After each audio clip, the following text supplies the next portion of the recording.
definitely if you're something similar to, you know, a Reforger or something like that, to where it feels still real, yet not overwhelming at the same time. Mhm. All right.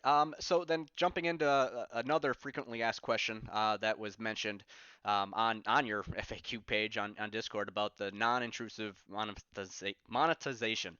Can you share specific examples of maybe what that potential looks like? I know in the whether it was dance or show's interview, you mentioned obviously we're getting weapon skins, right? And you touched on I think the on show's episode or or interview about like it's something that you want to sooner or later have, whether that's at launch or how that works. So you want to dive into a little more on that, like what's that the the packs, or I won't call it DLC or anything, but just down the road, what's that may look like?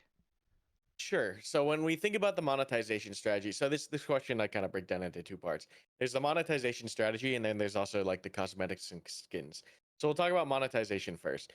So one of the facts of having these large scale military platoon realistic shooters is that they take time to development. So the driving factor behind a lot of the decisions at the studio is what is best for the longevity of the game. How do we continue development? Because we know this is not going to be a quick job. And I think most people understand that it's not going to be a quick job, right? Because once again, we can point to game studios like Bohemia Interactive, decades of experience in the Oh yeah, genre, still have to release an early access game.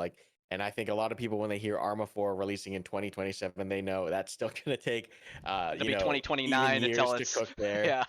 Yeah.